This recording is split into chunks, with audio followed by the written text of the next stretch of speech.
The year was 1941, and the world was held in a state of suffocating tension. For the British Empire, the sea was not merely a geographic reality, it was the carotid artery of their survival.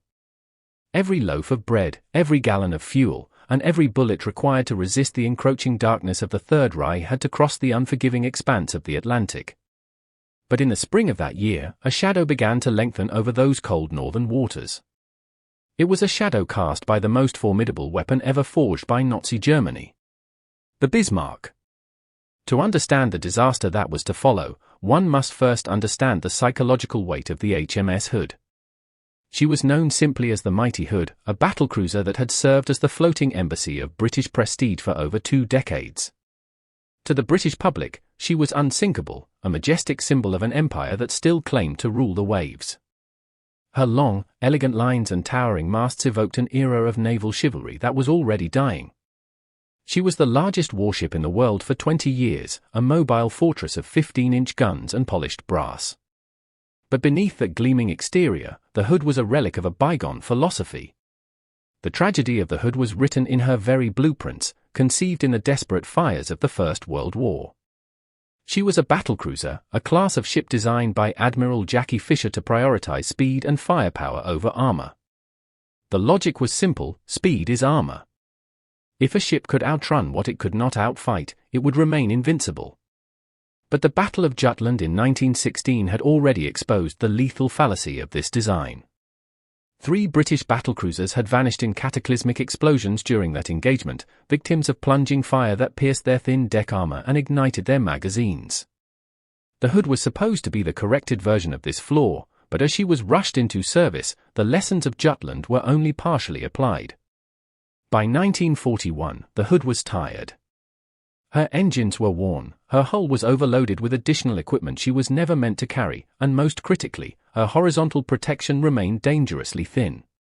She was a glass cannon, a beautiful, terrifying machine that could strike with the force of a god but could not withstand a blow of equal magnitude. And as she steamed out of Scapa Flow to intercept the Bismarck, she was heading toward a technological reckoning that her crew, and perhaps even her commanders, were not fully prepared to face. The Bismarck was the antithesis of the Hood. Where the Hood was elegant and traditional, the Bismarck was a cold, brutalist expression of modern industrial power. Though officially claimed to be within the limits of international treaties, she was a massive violation of them, displacing over 50,000 tons when fully loaded. She was wider, more stable, and possessed a sophisticated fire control system that utilized stereoscopic rangefinders and early radar that surpassed anything the British had at sea. She was not just a ship, she was a predatory system designed to endure punishment that would vaporize lesser vessels. The German plan, Operation Rheinübung, was a gamble of immense proportions. Admiral Gunther Lutjens was tasked with breaking out into the Atlantic to ravage the convoy system. He knew that if the Bismarck could reach the open ocean, the Royal Navy would be forced to divert its entire fleet to find her, leaving the British Isles vulnerable. But to get there, he had to pass through the narrow choke points of the GIUK Gap, the waters between Greenland, Iceland, and the United Kingdom. It was here, in the icy, fog-choked Denmark Strait, that the ghosts of the past and the technology of the future would collide. The first systemic failure was not one of steel, but of intelligence and overconfidence. The British Admiralty relied heavily on their cruisers, the HMS Norfolk and HMS Suffolk, to maintain contact with the German beast as it crept through the mist. These cruisers were the unsung eyes of the fleet, equipped with new, temperamental radar sets. In the biting cold of the Arctic, their crews lived in a state of perpetual hypervigilance, peering through sleet and spray to catch a glimpse of the jagged silhouette of the Bismarck and her consort, the heavy cruiser Prinz Eugen. As the cruisers shadowed the Germans, the Hood and the newly commissioned Prince of Wales raced to intercept. Here, a second tactical disaster began to take shape. Admiral Lancelot Holland, aboard the Hood, chose a high-speed approach that aimed to close the distance quickly. His logic was sound on paper: by getting close, he would flatten the trajectory of the German shells, ensuring they hit the Hood's thick belt armor rather than falling onto her vulnerable decks. But this maneuver required precise timing and the suppression of the German fire before they could find their range. The atmosphere on the bridge of the Hood in those final hours was one of grim determination. Men who had spent their entire lives in the shadow of the ship's legend now prepared to test that legend against the most modern threat in existence. The Prince of Wales, steaming alongside her, was a ship plagued by her own set of problems. She was so new that civilian contractors were still on board, desperately trying to fix her temperamental quadruple turrets even as she went into battle. The British were leading with a legend and a prototype against a perfected killing machine. As the sun began to struggle against the horizon on the morning of May 24, the two forces finally sighted one another. The distance was roughly 14 miles. In the silence of the North Atlantic, the first roar of the Hood's 15-inch gun signaled the beginning of the end. But almost immediately, a catastrophic error occurred.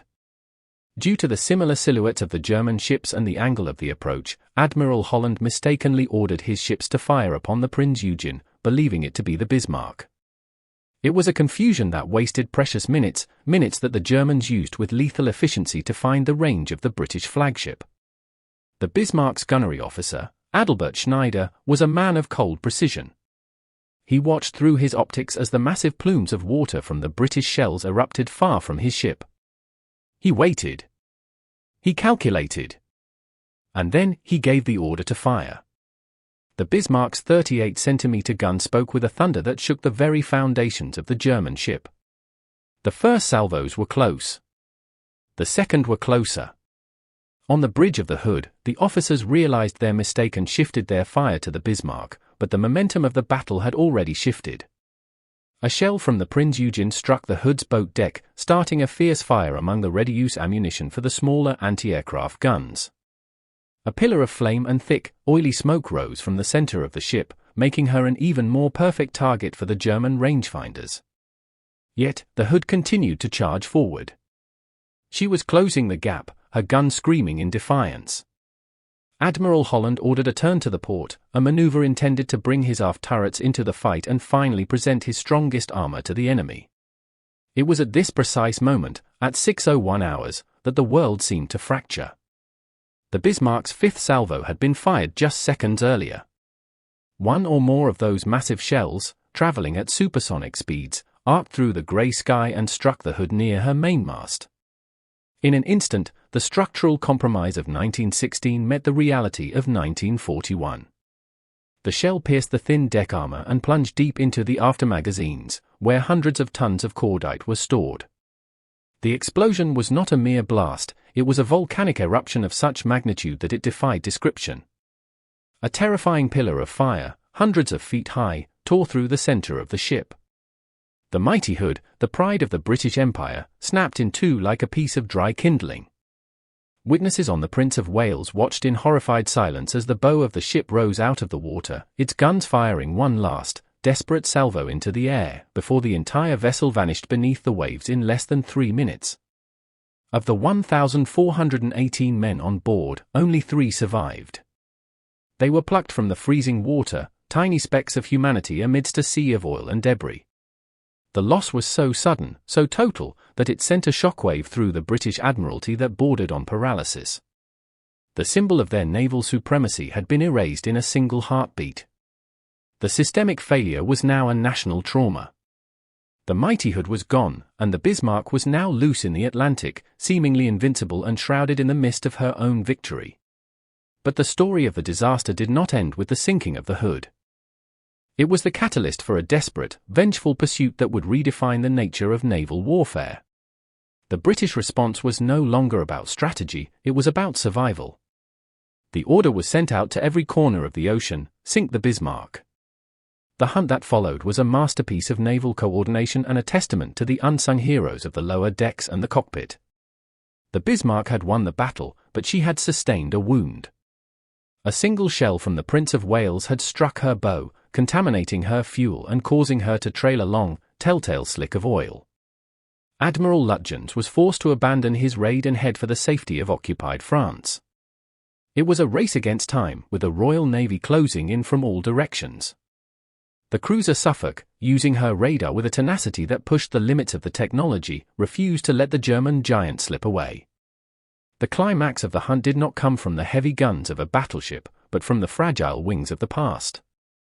The swordfish biplanes of the HMS Ark Royal, affectionately known as stringbags, were aircraft that looked like they belonged in a museum rather than a modern war.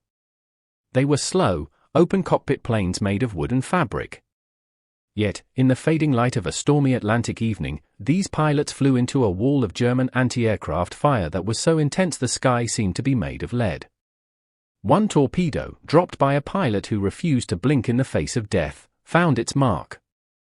It didn't an appos sink the Bismarck, but it did something far more consequential. It struck the ship's twin rudders, jamming them in a permanent turn. The most powerful battleship in the world was suddenly transformed into a giant, helpless carousel, steaming in endless circles toward her enemies. The mechanical perfection of German engineering had been undone by a single, well-placed blow from an obsolete plane. The final engagement was not a battle, it was an execution. The British battleships King George V and Rodney closed in, their guns hammering the Bismarck until she was a flaming, twisted wreck. Yet, the Bismarck refused to sink, her armor holding firm even as her superstructure was pulverized. Eventually, she was scuttled by her own crew, taking the majority of them to the bottom of the ocean. The cycle of destruction was complete. Two symbols of national pride, two masterpieces of engineering, now lay in the silent darkness of the abyss. The historical takeaway of the disaster at the Denmark Strait is a sobering meditation on the obsolescence of prestige. The Hood died because she was a beautiful lie, a ship built for a world that no longer existed. The Bismarck died because she was a solitary titan in an age where the carrier-borne aircraft and the coordinated fleet were the new masters of the sea. The era of the great battleship duel, which had defined centuries of human conflict, ended in that cold stretch of water. It was the moment the world realized that no amount of steel could protect a symbol from the relentless march of technological evolution. History is often written in the blood of those who cling to the past. The 1,418 men of the Hood and the 2,000 men of the Bismarck were victims of a structural failure that spanned decades, a failure to recognize that the tools of power are always temporary. As the waves closed over the final resting places of these giants, they took with them the illusion of naval invincibility, leaving behind only the cold, hard reality of a world where the only constant is change. The North Atlantic remains a graveyard of steel and ambition, a place where the echoes of the Hood's final salvo still linger in the salt spray. We look back not just to count the dead, but to remember the fragility of our own creations. In the silence of the deep, the mighty Hood and the Bismarck rest as reminders that even the greatest monuments of man are but dust in the wind of time. The ocean does not remember the names of empires, only the weight of the iron that sinks beneath its surface.